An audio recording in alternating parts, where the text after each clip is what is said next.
Finally আমি আজকে দেখে এলাম 4 মুভি। আজকে প্রায় এক সপ্তাহ হতে চলল, এক সপ্তাহই হয়েছে। বাট যে রিভিউটা আপনাদের হনেস্ট রিভিউ আপনাদেরকে দিতে চাই, যার ফিল্ম একটা কাল্ট ক্লাসিক ফিল্ম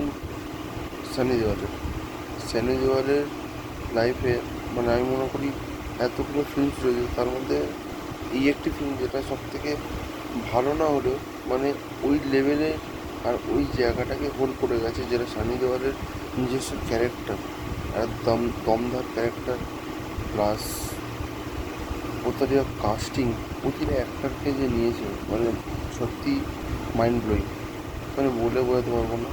কারণ তাদের অ্যাক্টিং, তাদের ফিলসফি, আর সবথেকে বড় কথা ডাইরেক্টর, ও মাই গড, কি ফিল্ম মেকিং হয়নি সিরিয়াসলি।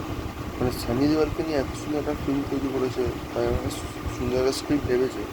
আমি শুনেছিলাম নাকি এটাকে রবি তেজার করার কথা ছিল, বাট রবি তেজা বিজি শিডিউলের জন্য আর বাজেট ইস্যুর জন্য করে উঠতে পারেনি, ভাগ্যিস করেনি। কারণ এটা সানি দেওয়ালের লাইফে একটা সেরা ফিল্ম হতে পারে।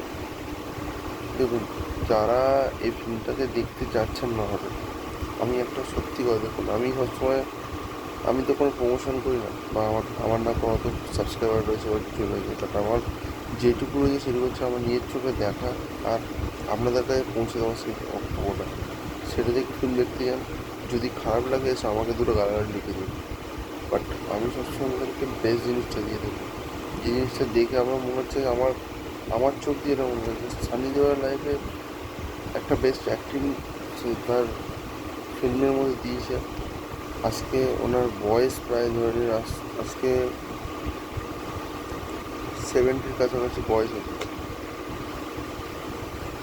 তো আজকে এই বয়সে দাঁড়িয়ে, তো সে যদি আজকে এত ভালো একটা ফিল্ম যদি আপনাকে মানে দিতে পারছে, তো স্বাভাবিক সে আপনাদেরকে এখনও পর্যন্ত সেই জিনিসটা দিয়ে যাচ্ছে, যেটা একটা কম বয়সী অ্যাক্টাররা এখন দিতে পারে। যারা যারা এই ফিল্মটা দেখতে যাচ্ছেন না, আমি বলবো অবশ্যই ফিল্মটা দেখতে যান, কারণ এই ফিল্মটা সত্যি খুব দারুণ। কারণ এই যে আপনি দেখছেন পুষ্পা 2, সাউথের ফিল্ম, সাউথের ফিল্মের থেকে বেশি ভোজপুরি ফিল্ম আমার লেগেছে, আমার পার্সোনালি ভালো লাগে। ওই ফিল্ম যদি 1900 কোটি, 1800 কোটি, 1000 কোটি, 2000 কোটি কামিয়ে নিতে পারে, তো এইসব ফিল্ম আরামসে 300-400 কোটি কামিয়ে নিতে পারে, আমি মনে করি। এই ফিল্মটা কামানো ডিজার্ভ করে। আপনারা কেন হলে দেখতে যাচ্ছেন আমি জানি না, বাট অবশ্যই ফিল্মটা দেখতে যান।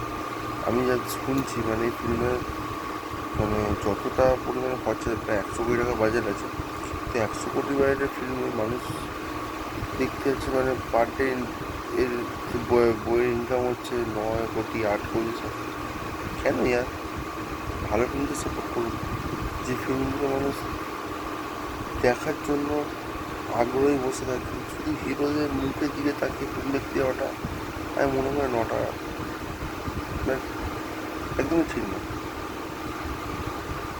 টেকনিক্যালি পার্ট একটাই নিয়ে বলবো, ফিল্মটা দেখুন। ফিল্মটা যদি খারাপ লাগে অবশ্যই ফিল্মটা দেখবেনই না, একদমই প্রোটেস্ট। বাট যদি ফিল্মটা ভালো হচ্ছে, আর যদি ফিল্মটাকে আমরা মনে হচ্ছে সত্যি খুব ভালো কাস্টিং, মাই গড, সেই করা কাস্টিংয়ে যা অ্যাক্টিং করেছে, সত্যি কথা বলতে কি আমি এরকম ফিল্ম খুব কম নয় যেটা ডিরেক্টরকে আমি হয়তো চিনিও না, বাট প্রথম এসছে।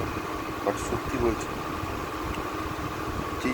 যে ফিল্মটা দিয়েছে, ফিল্মটা আমি মনে করি one of the best film ডাইরেক্টরের লাইফে, খুব সুন্দর। পার্সোনালি আমি আপনাকে বলবো অবশ্যই 4টা দেখতে যান, আর দেখে অবশ্যই সানি দেওয়ালকে সাপোর্ট করুন, কারণ তিনি এই বয়সেও দাঁড়িয়ে আপনাদেরকে সেই জায়গাটা দিয়ে যাচ্ছেন, যেই জায়গাটা তারা ডিজার্ভ করে। বুঝেছেন?